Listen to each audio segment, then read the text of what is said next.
Sa Philippine stock market, isang pinaka-common na strategy sa pagbili ng stocks is yung pagbili ng mga cheap stocks or sobrang undervalued na mga stocks, no? So, most of the time, kapag nakakita kayo ng mga posts sa social media or mga videos, yung mga nababasa natin or mga naririnig natin along the lines ng mga ganitong comment, no? Example, JFC is down by negative 20%. It's so cheap right now. Or sobrang mura na. Madalas nakakakita tayo ng variation yan, no? Nagkakaiba lang sa stock, tapos nagkakaiba lang kung ilang percent na siyang down. Pero, pareha sila ng cheap. Pwede din mga ganitong comments or mga posts na kung saan may nagsasabi na grabe na yung pinaba ng stock na to. So, it's so cheap, tataas na to soon. Pwedeng gano'n naman yung mga sinasabi nila, no? Or di kaya, sobrang baba na ng stock, sobrang mura niya na, tiwala lang sa management. So, sinasabi sa atin na the best time to buy itong mga stocks na to, lalo na yung mga malalaking companies, bibilin mo lang kapag sobrang cheap niya na kasi eventually magre-recover yung mga stock dahil magaling naman yung management. Kaya dapat tayo magtiwala sa kanila, no? Kasi magre-recover yung stock price. But what if I told you that buying stocks only because they are cheap? So, keyword only, which means ito lang yung basehan mo kung bumibili ka ng stocks dahil cheap sila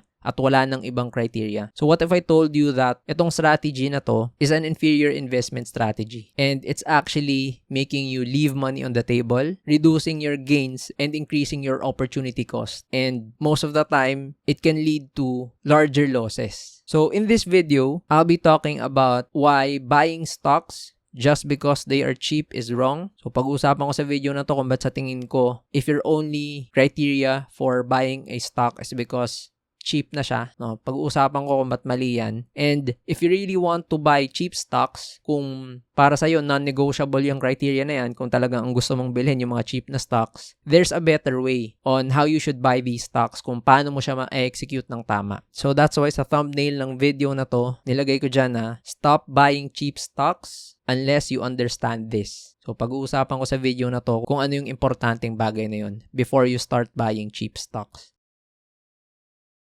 Pero first things first, ano ba yung alam ko sa pagbili ng mga cheap stocks or mga undervalued stocks, no? If you've been a follower or subscriber of this channel ng matagal na, I'm sure you're able to remember yung mga times na napapag-usapan ko yung mga stocks na nabibili ko or nabili ko na and how I provide a general overview kung paano yung nagiging approach ko sa kanila. But if you're new to this channel, kung this is the first video na napanood mo from this channel, just within this 1-year period alone, from July 2025 to July 2026, here are some examples of stocks that I bought at the bottom or near bottom. So, basically yung mga stocks na cheap, stocks na grabe na yung binaba nila. So, ito, example, sa SEC, I was able to buy yung bottom niya around February. So, that's why you can see here na yung average price ko nasa around 21.96. And I was able to sell yung SEC position ko nung last week ng March and last week ng April in 2 tranches. So, nakikita nyo dyan, nabenta ko siya ng 28.20 tapos 29. And I was able to get a combined, no, more than 20+% na gains during that period. And I was able to avoid yung nangyaring sell down or sell off sa SEC. So, hindi natunaw yung gains ko. And yung dito trade, at the peak, I was able to reach plus 60% in unrealized gains and I was able to sell in tranches during this period. So, sa mga nakaka-follow ng channel, napag-usapan ko yung position ko sa dito kapag nadi-discuss ko yung dito chart sa stock market analysis videos. And as of July 20, ito yung mga stocks na hawak ko na part ng long-term portfolio ko. So, you can double check yung mga average price ko dyan. Makikita nyo na it's near the bottom or at the bottom where I was able to buy these stocks. And ayun yung mga gains ko sa kanila ngayon, no, despite the market not doing good or not doing great. And by the way, if you're interested to get access sa mga exclusive videos, so you can see my swing trading portfolio and long-term portfolio, just send me an email sa email address na yan, subject membership, and just answer itong 3 questions na to. So let's continue to the discussion. So why is buying cheap stocks so popular in the Philippines? So before ko pag-usapan kung bakit sa tingin ko sobrang popular ng strategy na to, kailangan muna natin pag-usapan kung ano ba yung cheap na stock, kung ano ba yung sinasabing stock na mura na. So, importante to so that parehas tayo ng wavelength, no? Para magets nyo kung anong ibig kong sabihin sa cheap na stock. So, pag sinabi kasing cheap na stock, in general, ang ibig sabihin nito, cheap siya relative dun sa kanyang projected value. So, ito yung ibig kong sabihin. For example, si stock XYZ, meron siyang stock price valuation na 40 pesos. So, yun yung projected value niya. So, if yung stock XYZ, sa araw na ngayon mismo, nasa 30 yung price niya, ibig sabihin, cheap siya or mura compared dun sa kanyang value. Kasi nga, 40 yung projected value niya. Dapat ito yung stock price niya, yung kanyang projected value. Pero, as of today, nasa 30 pesos siya. So, ibig sabihin, mura. Kasi nga, sinasabi ng karamihan na 40 pesos siya, yung stock price mababa dun sa projected value niya. So, nagiging siyang cheap, di ba? So, what if the same stock today na 30 pesos, next week or next month, maging na siyang 20 pesos? So, syempre, hindi lang siya cheap, pero mas magiging na siyang cheaper or mas mura na compared sa previous na stock price, diba? So, isipin nyo yun, sa scenario 1, yung projected value niya dapat nasa 40 pesos, pero today nasa 30. So, mura na, diba? Kasi 40. Tapos, ngayon nasa 30. So, pag next week, next month, yung stock price napunta sa 20, so, mas nagiging siyang cheaper, diba? Kasi cheap na nga siya sa 30 pesos. So, pag bumaba pa sa 20, cheaper na siya. And you can apply this principle naman, diba? Sa kahit anong product na pwede mong i-buy and sell. Like, for instance, pag pumunta ka sa isang mall, may nakita kang gadget, ito yung price, pwede mong i-check pa sa Lazada or sa Shopee, 'di ba? Kung merong mas cheaper or mas mura na option. So, ganun din. Basta mas mababa yung price dun sa kino-compare mong isang price value niya, nasasabi mong cheap yung isang bagay. So, ganun din sa stocks.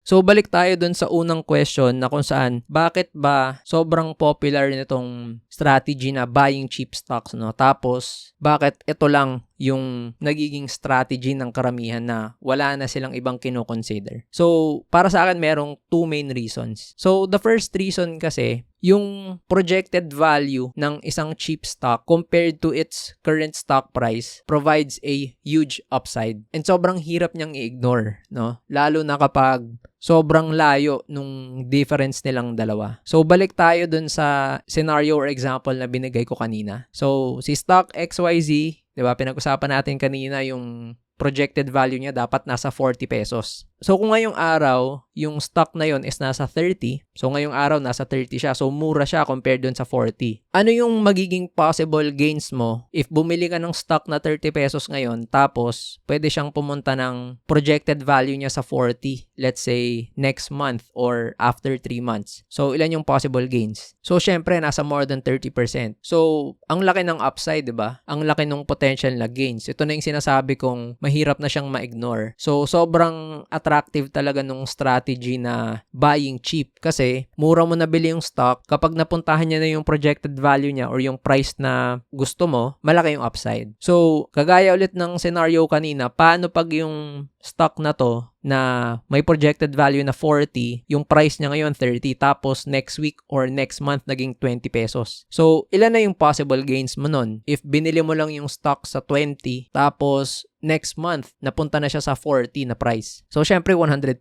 kasi dinoble lang natin yung 20, diba? So, ayan yung first reason. Kapag yung isang stock may projected value, tapos sobrang cheap niya compared dun sa projected value niya, nagpapakita siya ng sobrang laking upside, 'di ba? So, mahirap talaga i-ignore kasi kung yung isang stock, yung projected value niya 40 tapos yung price niya ngayon 20. Alam mo kaagad na pag na-reach niya yung projected value, 100% gains ka doon. So, kino-compute mo na kaagad na pag naglagay ako ng 50,000 dito, magiging na siyang 100,000 next month or magiging na siyang 100,000 after 3 months, 'di ba? So, nagiging imaginative na pagdating doon sa gains or sa upside. That's why nagiging attractive tingnan yung cheap stock kasi ang laki nung pinoprovide niya na potential upside. So, reason number 2, there's this belief that stock prices always recover and go up eventually. So, it's just a matter of time, di ba? Kaya nga dun sa mga pinakita kong linyahan kanina na JFC is down by negative 20%, it's so cheap right now or sobrang mura na. So, kung down na siya ng negative 20%, di ba? Ibig sabihin, sobrang layo niya na dun sa projected value niya. So, may upside na pwedeng makuha. So, grabe na yung binaba ng stock na to. It's so cheap. Tataas na to soon. So, dito pumapasok ulit yung reason number 2, diba? Na eventually, yung mga stocks nagre-recover siya. So, lalo na kapag magaling yung management, diba? Sinasabi na sobrang baba na nito, mura na yung stock, tiwala lang sa management kasi magaling yung company, kilala yung brand, magaling yung management niyan. So, makaka-recover din eventually yung stock. So, that's why merong belief na eventually, magre-recover itong prices ng mga stocks na to. So, ayun yung reason number 1 and reason number 2. Again, hindi ko sinasabi na 100%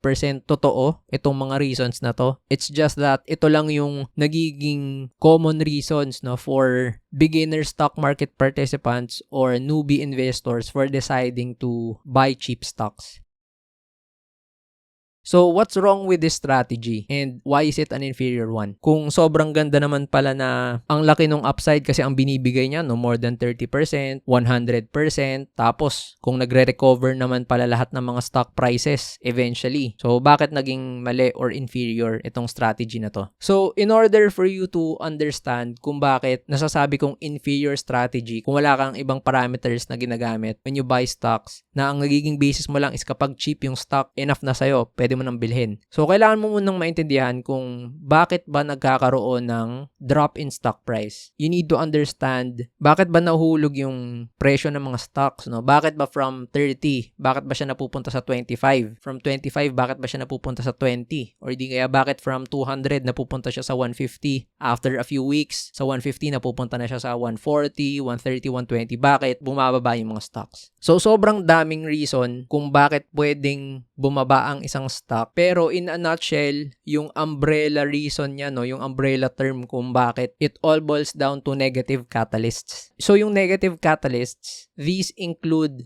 just about every negative factor that can affect a stock. So, pag sinabi nating negative catalyst, nasa word na mismo, negative. So, any negative factor na directly or indirectly can affect a stock. So, ibig sabihin, kapag may nangyayaring negative sa stock, may potential yon na mag-cause ng pag-drop ng stock price. So, example, COVID pandemic, so no travel. So, pag inisip mo kaagad, itong negative factor na to, itong negative catalyst na to, ano yung mga stocks or mga negosyo na naiisip mo na mahihirapan? So, ano bang nangyari since no travel? Ibig sabihin, yung mga eroplano, pwedeng nagiging sobrang onti nung biyahe nila or wala talagang bumabiyahe, 'di ba? Wala talagang nagta-travel. So, kung walang nagta-travel, paano magkakaroon ng pera yung SEB? Paano magkakaroon ng pera yung PAL, 'di ba? So, kung hindi sila magkakaroon ng pera, kung wala silang kinikita, ano sa tingin niyo yung mangyayari sa stock price? 'Di ba? Bababa siya, no? And if you look at the chart ng SEB, makikita niyo 'yan na during the lockdowns, talagang bumababa yung stock price niya. So, another example, negative catalyst, nagkaroon ng ground collapse at a mining site. So, ibig sabihin, gumuho yung mining site, no? So, ano ba yung mga potential causes niyan? Pwedeng sobrang lakas ng bagyo, no? Signal number 3, signal number 4. Nagkaroon ng landslide, natabunan yung mining site. Pwedeng nagkaroon ng earthquake, nasira yung mga structure doon sa mining site. So, if ang isang stock, ang only business niya, for example, is mining, for example, nickel miner, copper miner, gold miner, tapos nasira yung mining site nila, makakapagbenta pa ba sila nung commodity na minamine nila? So, if a gold miner nasira yung mining site niya, makakapagbenta pa ba siya ng gold? So, syempre hindi na. So, kung hindi siya makakapagbenta ng gold, magkakaroon ba siya ng pera? So, syempre hindi. Kung hindi siya magkakaroon ng pera, anong mangyari sa stock price? So, syempre bababa, 'di ba? So, ano pa yung isang example nito? Yung SEC na coal contract na deny yung extension nila nung coal contract nila. Negative catalyst na regulate ng government yung contract ng SEC. So, kung hindi na pwede mag-operate yung SEC ng coal mining nila sa Semirara, paano sila makakapagbenta ng coal kung wala na silang rights para mag-coal mining? So, kung wala na silang mabibenta na coal, paano sila magkakaroon ng pera? So, kung hindi sila magkakaroon ng pera, paano pa sila makakapagbigay ng mataas na dividends or makakapagbigay ng dividends? So, anong nangyayari sa stock price? So, syempre, bababa siya, di ba? So, ito yung mga nakita nating mga headlines na yan, no? Na kung saan hindi lang Semirara yung affected but also DMC because DMC is the majority shareholder ng Semirara. So, yan ang example ng negative catalyst. Tingnan natin yung specific na chart ng SEC. So, let's look at the chart.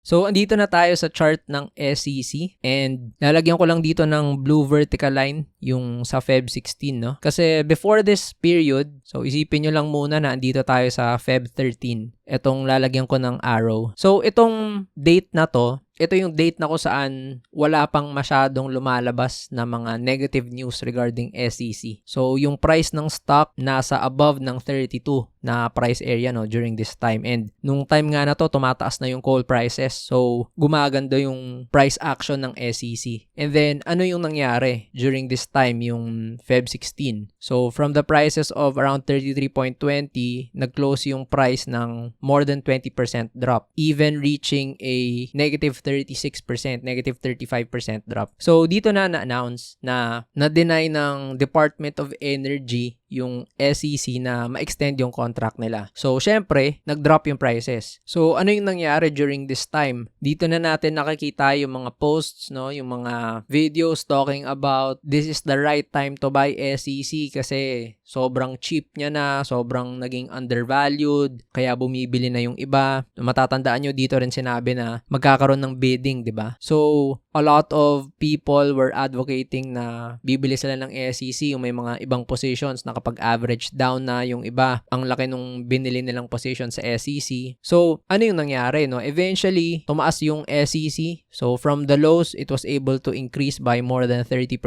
kasi nag-above siya ng 29, above 30 na price area. And then, ano yung nangyari during the April to May and even papuntang June na period? Nagkaroon ng delay dun sa bidding, 'di ba, sa DOE kasi nagkasabay siya sa issues pagdating sa Middle East conflict. So, na-decide ng DOE na i-pause muna yung mga negotiations, mga processes regarding sa coal contracts. So, ang nangyari, bumaba yung SEC ng bumaba. Tapos, until now, nasa below pa siya ng 21 na price area. So, from the levels niya nung February, down na siya ng halos 40%, no? In a span of halos 5 months. So, kung isipin nyo, 'di ba, sa reason number 1, blinded by the upside. So, kung binili mo lang to sa prices na to, tapos sinasabi mo na, kasi yung projected value ng SEC nasa 35 pa eh. So, pag bumili ka dito, tapos pag nilagyan mo ng price range plot, makikita mo may 61% upside, 'di ba? So, ito na yung mahirap i-ignore kasi nga, pag bumili ka dito, sobrang cheap na ng stock. Pag pumunta siya dun sa projected value niya, sobrang taas ng upside. Tapos, ipapasok mo pa dito yung reason number 2 na kung saan makaka-recover lang din naman yung SEC, no? At tiwala lang tayo sa SEC kasi magaling yung management niya, no? Ilang decades na silang may experience sa pag-operate ng mine sa Semirara. So, sila yung mananalo sa bidding, no? Without even considering yung potential effect na may mga malalaki din na companies na gusto mag-bid para dito sa coal contract. So, kung ang isang investor magiging blinded lang dun sa malaking upside na binibigay ng projected value, tapos pinapaniwalaan niya lang na ang mga stocks magre-recover eventually, then ano yung mangyayari? So, instead of being able to capture itong mga gains na to, more than 20%, more than 25%, or more than 30%, ang nangyari is down pa ng negative 9%, negative 10%. Paano kung dito na sinalo sa Feb 16 nung nasa mataas pa yung price level, let's say sa 27 or di kaya somewhere around 26, magiging negative 20% loss na, or di kaya bumili during the April to May na period. So, anywhere between these price areas. So, ganun pa rin, halos down ng negative 30%, no? So, ngayon, yung price ng SEC nasa below 20. So, the question is, paano kung patuloy pa na mahulog yung SEC in the event na hindi sila yung manalo sa bidding, 'di ba? So, yung losses pwedeng mas lumaki pa. Again, I'm not saying na hindi sila yung mananalo. Sinasabi ko lang na there's always a scenario na negative na pwedeng hindi sila yung manalo tapos ma-award sa ibang companies yung coal contracts na yun. So, ano pa yung posibleng mangyari sa SEC, 'di ba? So, magda-drop siya further. But unfortunately, dahil sa reason number 2, yung mga beginners, yung mga newbie na investors, dahil sa reason number 2 na meron silang belief na yung mga stock prices always na nagre-recover and tataas eventually, it's just a matter of time, sila yung nabibiktima ng pagbili ng mga cheap stocks or mga undervalued stocks na walang kahit anong basis. Ang nagiging basis lang nila is dahil cheap kaya binibili na nila. So para sa akin kasi, mali yung reasoning na to. So dito na pumapasok yung sinasabi ko kanina na you should only buy cheap stocks if you understand this specific thing. So stock prices always recover and go up eventually. So, hindi kasi dapat always, no, yung nakalagay dyan. Stock prices might recover and go up eventually. Kasi, pagdating sa stock market, wala namang 100% na certain. So, you're always dealing with probabilities lang. So, hindi lahat ng stock nakaka-recover kasi may mga stocks na pababa siya ng pababa and may mga stocks na nagre-recover. That's why, might dapat at hindi always. And also, may chance lang or may possibility lang na mag-recover ang isang stock if yung negative catalyst na nag-cause nung drop ay ma-resolve na. So, ibig sabihin, kung ano man yung negative factor or negative catalyst na pwedeng nakapag-cause nung price drop is na-address na or continuously ina-address or nare-resolve. Ayun yung pwedeng magbigay ng reason sa stock para makapag-recover. So, explain ko kung paano ko to na-apply yung thought process na to sa pagbili ko dito sa SEC. So, makikita nyo na dito ko siya binili nung second day nung drop niya. So, yung average price ko nasa 21.96. And then, binenta ko siya dito sa 28.20. Tapos sa 29, no? So, bakit ba ako bumili nung last February? So, binili ko yung stock because I can see sa technicals and sa price action niya na there's already a potential bounce, no, off of the support area nung stock. That's why binili ko yan. And then, initially, gusto ko lang sanang bilhin siya. Tapos, ibibenta ko lang yung sudden increase niya in price. Pero nung nakita ko kasi yung potential na fundamentals and yung speculative nature ng stock, nakikita ko nag-increase na yung coal prices. And also, iniisip ko na although may chance na manalo yung mga ibang malaking companies na usap-usapan na kasama sa bidding, naniniwala din ako nung time na yon na SEC yung may mataas na chance. Okay? So, hindi ko sinasabing SEC yung mananalo. Iniisip ko lang na mas better yung chance ng SEC because sila naman na talaga yung matagal na nag-operate ng mine na yon, no, sa Semirara. That's why you can see here, pagkabili ko, hawak ko pa rin siya tapos hindi pa ako nagbenta. After a month pa, no? After a few weeks pa ako nagbenta dito nung nakakakita na ako ng weakness sa kanya. So, bakit ako nagbenta nung March tapos nung April? Again, sabi ko, 'di ba? Yung stock prices might recover and go up eventually if yung negative catalyst that caused the drop in price has been resolved. So, nagbenta ako kasi dito na nagkaroon ng issues, dito na lumalabas yung articles na kung saan hindi pa nga daw matutuloy yung bidding. Tapos, nagkakaroon ng mga delay. And then, during this time, bumababa na rin yung coal prices. So, akala ko nung binili ko yung stock, tapos after a few days, after a few weeks, tumataas siya. So, nasusunod yung bias na kung saan nare-resolve niya na yung reason kung bakit nag-drop yung stock price in the first place. So, pinapakita na nagkakaroon ng better chance na SEC yung mananalo sa bidding. So, nung nagkaroon ng delay sa coal mining na bidding, tapos may mga iba't ibang sinasabi yung DOE na babasa naman natin sa mga articles. So, pinapakita na hindi pa pala nare-resolve yung issue kasi hindi pa na-award sa SEC yung coal mining contract. So, ibig sabihin may confusion pa rin pagdating doon sa aspect na yun. So, of course, ano yung mangyari sa stock price? Ano yung mangyari sa sentiment ng mga tao? Since yung negative catalyst hindi pa rin na-address, hindi pa rin nare-resolve, paano pa makaka-recover yung stock? So, ang nangyari, nagkaroon siya ng bentahan or ng buhusan, no? And then, dire-diretso pa rin yung pagbaba niya because yung coal prices were dropping din. So, ang nangyari, double whammy yung naging negative effects sa SEC. So, another question, bakit patuloy pa rin yung pag-drop ng price ng SEC at bakit hindi pa siya nagre-recover? So, last week lang, no, may lumabas na mga articles, no, may mga lumabas na disclosures na kung saan SEC, Semirara Mining and Power Corporation, has sought court protection against Department of Energy demands for proprietary mine data. So, mas nagkaroon pa ng negative catalyst na kung saan mukhang magkakaroon pa ng mga legal battles pagdating sa DOE tapos SEC. So, pwedeng nadagdagan na naman yung negative catalyst. So again, I'm not saying na sa case na to or sa nangyayari na to na legal battles, matatalo yung SEC. So I'm just saying na because of these recent events, pwedeng kino-consider ng mga stock market participants as another negative catalyst to, 'di ba? So again, this means kung potentially manalo yung SEC dito, ibig sabihin pwede siyang magkaroon ng slight recovery siguro, no? Or pwedeng magkaroon siya ng recovery kasi na-address na yung issue pagdating dun sa legal battle nila. But I think up until ma-award talaga yung mining contracts na to sa SEC, so paano siya makakapag-recover talaga ng fully kung hindi siya yung mananalo overall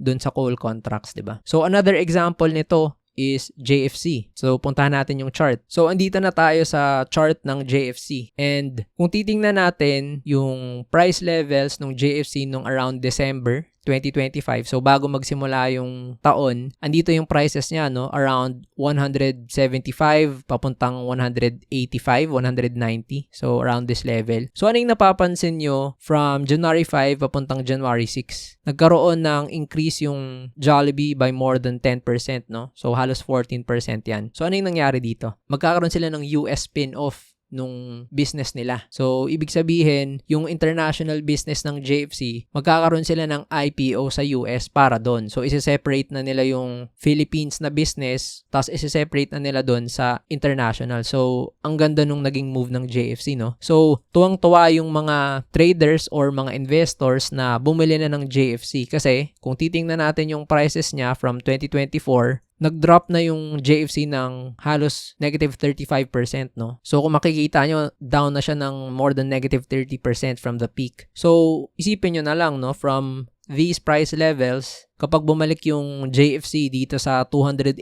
na price area, meron siyang 50% na upside, di ba? That's why for the second half ng 2025, so July 2025 papuntang December, nababasa ko tapos napapanood ko tong JFC na nire-recommend nga kasi cheap na nga daw siya, di ba? And then, nung nagkaroon na siya ng increase in stock price dahil dun sa announcement ng US IPO spin-off, umabot yung price dito sa above 200. So, meron na namang magdadagdag ng position dito na nagkaroon kasi ng good news, 'di ba? So, cheap pa rin siya relative dun sa pupuntahan niya na 280.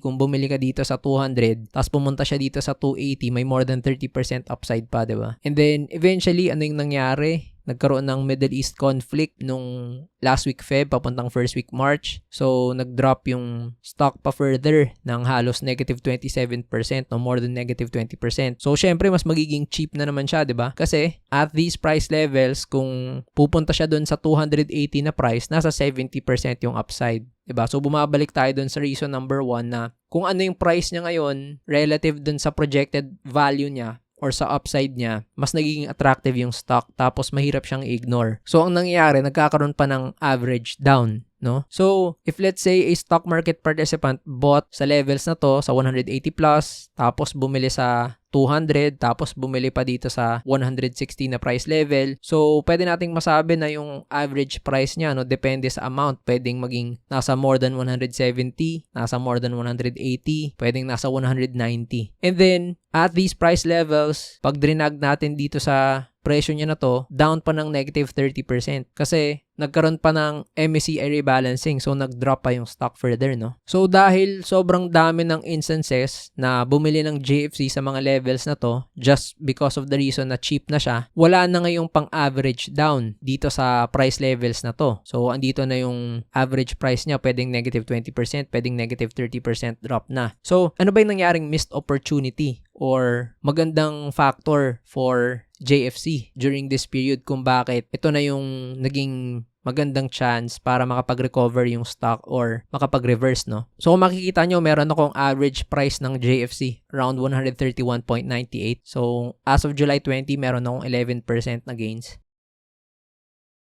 So, ano ba yung naging thought process ko kung bakit bumili na ako dito sa malapit sa 132 na price area? So, up na ako ng double digits, no? So, ano ba yung mga naging reason kung bakit bumaba yung price ng JFC? Kasi, from January to February, yung price levels niya andito, 'di ba? between 195 papuntang 220. So ano ba yung reason kung bakit bumaba yung JFC? It's because of the Middle East conflict, no? And if you're able to watch yung mga JFC videos ko sa Goodbye or di kaya sa mga stock market analysis videos na pag-usapan ko yan dyan, na kung saan because of the Middle East conflict, tataas yung price ng oil. So pag tumaas yung price ng oil, tataas yung presyo ng kuryente, tataas yung presyo ng utilities. So tataas yung price ng delivery, tataas yung price ng logistics. So ano mangyari dun sa business ng JFC? Di ba tataas yung expenses nila? So since tataas yung expenses nila and may potential na mag-decrease yung benta nila kasi mas maraming tao magtitipid kasi nga nag-i-increase yung expenses nila, di ba? So potentially pwedeng matamaan yung kikitain ng JFC. So yung negative factor na yon, yung negative catalyst na yon, yun yung nag-cause nung pag-drop in stock price, di ba? Kaya bumaba yung JFC. So bakit ito yung naging time na kung saan crucial factor siya na pwedeng potential recovery play na for JFC? It's because during the May to June na period, ito yung time na bumababa na yung oil prices. So andito tayo sa chart ng oil and makikita natin na around the date ng May 24 tapos May 25, yung price ng oil nasa 100. And then, ano yung nakikita nating direction ng oil? Pababa. So, pababa siya ng pababa up until this period sa katapusan ng June dito sa area na to, na kung saan from 100 papuntang end ng June, naging 70 na lang siya. So, balikan natin yung chart ng JFC, no, from May 25 papuntang last week of June. So, halos 1 month na pagitan. Ito siya, May 25 papuntang last week ng June. So, ano yung nangyari dun sa stock price ng JFC? So, nagsistay lang siya, no? In between these price levels. Bakit? Kasi nakikita na ng stock market participants na yung negative catalyst na nag-cause ng price drop ng JFC, pwedeng nagkakaroon na ng recovery. Kasi na-address na yung problem na price drop in the first place, 'di ba? Sabi natin, because of the Middle East conflict, tumaas yung expenses ng Jollibee. So, inversely, kapag bumababa na yung oil prices, it means may potential na mag-decrease na yung expenses ng JFC. Pag nagdi-decrease na yung oil prices, potentially bumalik na naman yung mga tao na kumain sa JFC. So, pwedeng mag-increase na yung kanilang benta, yung kanilang revenue. So, nagkaroon na ng slight recovery dun sa JFC. So, ayun yung naging reason ko, no, for buying. It's because nagiging mas maganda na yung itsura ng overall market sentiment because I could see na yung negative catalyst na reason for Jollibee moving downwards ay somehow na-address na. So again, I'm not saying na fully addressed na siya. There's just this possibility na na-address na yung negative catalyst na yon, kaya may potential na makapag-recover yung Jollibee. That's why I said, no, yung stock prices might recover and go up eventually if the negative catalyst that caused the drop in price has been resolved or currently being resolved. So ngayon, meron akong position sa JFC and I'm still monitoring kung may potential pa ba siya na talagang truly makapag-recover or di kaya pwede siyang mahulog, pwede ulit mag-drop yung stock price kung magkakaroon na naman ng negative catalyst or kung hindi ma-address fully yung negative catalyst. So before I reach the conclusion, last part ng video na to, I'll be hosting a technical analysis course on how to trade the Philippine stock market. So pag-uusapan ko sa technical analysis course na to kung ano yung nagiging parameters ko for buying certain stocks, kung ano yung nagiging parameters ko for selling them. Makikita nyo dito kung paano yung approach ko pagdating sa Philippine stock market at kung paano ko na-execute yung mga trades ko, no, ng mas comprehensive. Pag-uusapan ko yan. So check the pinned comment if you're interested to be a part of this technical analysis course. So in conclusion, just a few lessons and realizations for you guys. Buying cheap stocks as a strategy is not entirely wrong. So it's a valid strategy na in-incorporate natin sa methodology natin, no, pagdating sa trading or investing. So that's a valid strategy. Yung mali is yung mga beginner na stock market investors or beginner traders focus only doon sa price, no? So mali siya kasi keyword only. Pag nakita ng mga market participants na cheap na siya, mura na yung stock, binibili na nila kaagad. So yun yung mali, right? If that's the only criteria or the only parameter na ginagamit nyo kapag bumibili ng stock without knowing what is happening to the business, no, ignoring yung mga negative catalysts. So wala silang pakialam kahit pa magkakaroon ng mga negative na issues yung stock, kahit pa magkakaroon ng mga negative negative factors. Kasi nga, stock doon sa reason number 2, diba? Na kung saan makaka-recover naman yung stock na yan magaling naman yung management So, importante lang, nakikita nila na maganda yung stock, cheap yung stock, kahit pa may negative na catalyst kasi eventually makakabawi naman, diba? So, ang nangyayari, nagiging malakas na part nung strategy na yun is yung pag-hope na eventually makakapag-recover yung stock. So, what's wrong is only buying stocks because they are cheap without knowing what is happening to the business, ignoring the negative catalysts, and hoping that the stock will just recover eventually. So, always remember na kung gagamitin nyo yung cheap stocks as a criteria when buying, importante na alam nyo in the first place kung ano yung negative catalysts or negative factors na nag-cause nung price drop na yon. So that pag nakita nyo na nawawala na yung negative catalyst na yon, kung napapalitan na siya ng positive catalyst, there's a chance for the stock to eventually recover. If you've learned a lot from this video, got a lot of value from this video, don't forget to like this video and subscribe sa channel. So how about you guys? What are your thoughts regarding buying cheap stocks? So let me know in the comment section. And if you haven't watched yung mga ibang video series ko talking about individual stocks, you can click towards the upper right, and other stock market lesson videos sa bottom right.